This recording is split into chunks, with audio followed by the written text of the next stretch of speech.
আর এই মুহূর্তে আমরা যে খবরের দিকে নজর রাখবো, স্বাস্থ্য ভবনের সামনে নার্সদের বিক্ষোভ। এই মুহূর্তে সেই খবরের দিকে আমরা নজর রাখছি, সরাসরি স্বাস্থ্য ভবনের সামনে নার্সদের বিক্ষোভ আর মোতায়েন বিশাল পুলিশ বাহিনী। বিক্ষোভকারীদের রুখতে বসানো হয়েছে গার্ডরেল।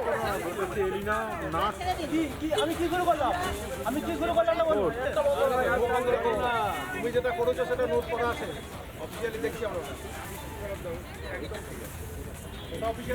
সরাসরি চলে যাবো আমাদের প্রতিনিধি এলিনার কাছে। এলিনা, স্বাস্থ্য ভবনের নার্সরা বিক্ষোভ দেখাচ্ছেন, কি দাবি তাদের, কি বলছেন তারা?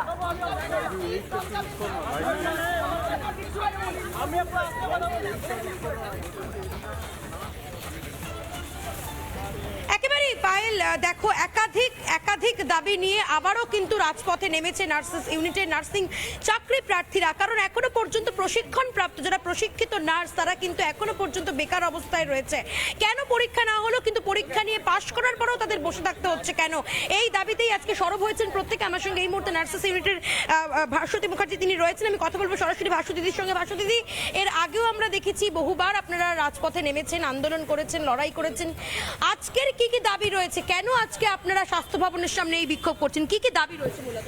আজকের দাবি খুবই স্পেসিফিক, সেটা হচ্ছে যারা প্রশিক্ষিত হয়ে বসে আছে তাদেরকে চাকরি দিতে হবে, তাদের সবাইকে দিতে হবে। এই দাবি ওরা করতে পারে, ওদের করারই কথা, কিন্তু সরকার যে কজনকে নেবে বলেছে সেইটা তো নেবে। সরকার সেজনকে বলে 7,000 নেবে, নেওয়া হচ্ছে 5,000-এর বেশি।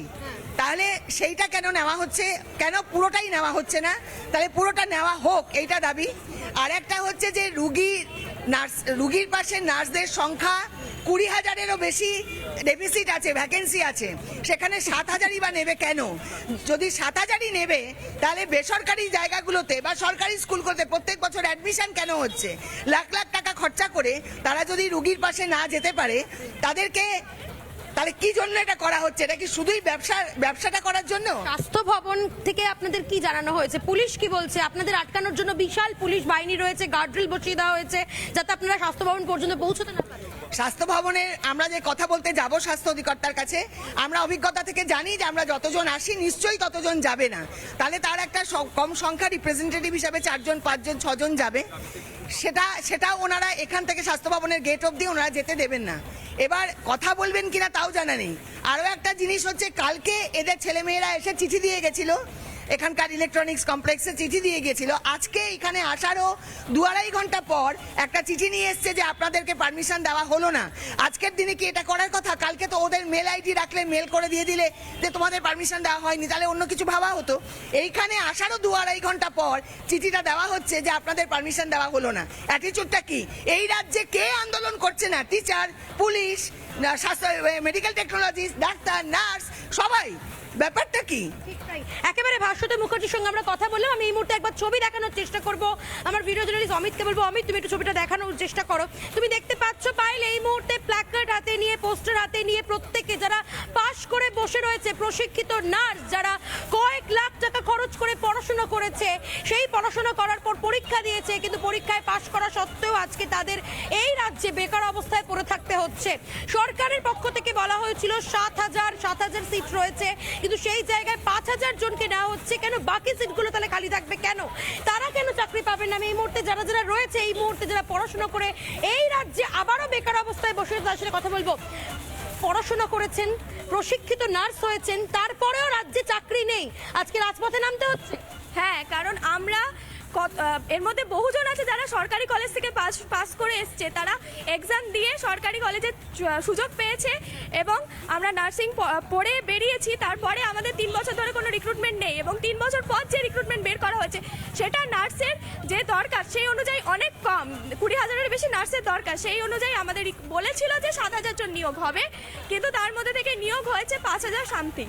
5,000-এর খানিকটা বেশি, বাকি সিটগুলো সমস্তটাই খালি পড়ে রয়েছে। হ্যাঁ, এর মধ্যে বিএসসি, জিএনএম, মেল ফিমেল সব মিলিয়ে আমাদের রাজ্যের বিভিন্ন মানুষের বিভিন্ন হসপিটালে প্রচুর নার্সের দরকার, তাহলে তারা ঠিকঠাকভাবে পরিষেবা পাবে।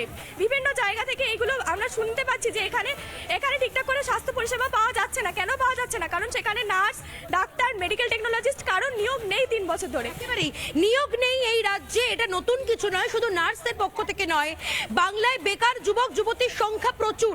আমরা দেখেছি কোথাও গিয়ে চাকরি প্রার্থীরা তারা শহীদ মিনারের পাদদেশে লড়াই করছে, অন্য জায়গায় এই নার্সেস ইউনিটে যারা চাকরি প্রার্থী রয়েছে, যারা পাশ করে বসে রয়েছে গত 3 বছরে, তাদের কোনো নিয়োগ হয়নি। এবং স্বাস্থ্য ভবনে তারা যখন বিক্ষোভ দেখাতে যাচ্ছেন তখন তাদেরকে আটকানোর জন্য পুলিশ বাহিনী, বিশাল পুলিশ বাহিনী মোতায়েন করা হয়েছে।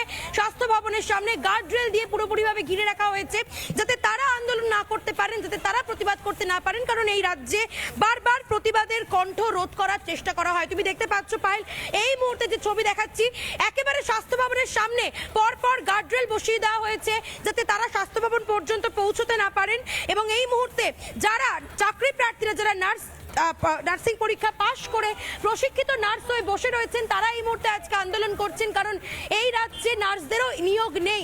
এই মুহূর্তে একেবারে ছবি দেখাবো, একদিকে পুলিশ বাহিনী, অন্যদিকে যারা চাকরি প্রার্থীরা তারা পোস্টার প্ল্যাকার্ড হাতে দাঁড়িয়ে রয়েছেন, তারা কথা বলতে চাইছেন স্বাস্থ্য অধিকর্তার সঙ্গে, কিন্তু কোনোভাবে পারমিশন দেওয়া হচ্ছে না তাদের।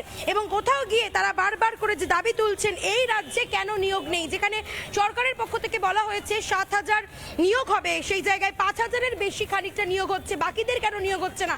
আমি আরেকজনের সাথে একটু কথা বলার চেষ্টা করব। প্রশিক্ষিত নার্স হয়ে বসে রয়েছেন, এই রাজ্যে চাকরি নেই, আর কত? সেটাই তো বুঝতে পারছি না যে আর কতদিন আমরা রেজিস্টার্ড নার্স, আমরা প্রশিক্ষণ প্রাপ্ত, আমরা আর কতদিন এরকম ভাবে বেকার অবস্থায় বসে থাকবো এবং যুবসাথীর মতো এইসব ভিক্ষাগুলো আমরা নিতে থাকবো। তাই আমরা আজকে এই রাজপথে নেমে এসেছি আমাদের অধিকার আমরা ছিনিয়ে নিতে, এবং আমরা এটা নেব। যুবসাথী দেওয়া হচ্ছে যারা বাংলায় এই বেকার যুবক যুবতীরা রয়েছে 21 থেকে 40 বছর বয়সী, তাহলে এই যুবসাথী, এই ভাতাগুলো দিয়েই কি রাজ্যে নিয়োগ কোথাও গিয়ে বন্ধ করে দেওয়া হচ্ছে? যারা আপনাদের মতন বসে রয়েছে এভাবে প্রশিক্ষিত অবস্থায়, কি বলবেন, কি মনে হয়? অবশ্যই তাই, আমাদেরকে চাকরি না দিয়ে সেই টাকাটা উনি বেকার ভাতার মতো যুবসাথী প্রকল্প তৈরি করছেন। এর মাধ্যমে তো আমাদের চাকরিটা ওনারা কেন এরকম ভাবে বন্ধ করে দিচ্ছেন? আমরা প্রশিক্ষিত হয়ে আমরা আজকে কি করব? এই 1,500 টাকা নিয়ে আমাদের কি হবে? এই কারণেই কি আমরা এত খরচা করে এই রাজ্যে নার্সদেরকেও পথে নামতে হয়, শিক্ষকদের পথে নেমে প্রতিবাদ করতে হয়, আশা কর্মীদের পথে নেমে প্রতিবাদ করতে হয়, আর সেই প্রতিবাদ আটকানোর জন্য বিশাল পুলিশ মোতায়েন থাকে।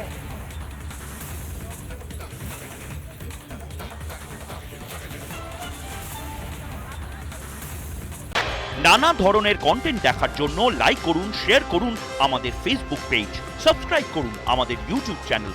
পাশাপাশি অন্যান্য ব্রেকিং নিউজের জন্য অবশ্যই চোখ রাখুন রিপাবলিক বাংলায়।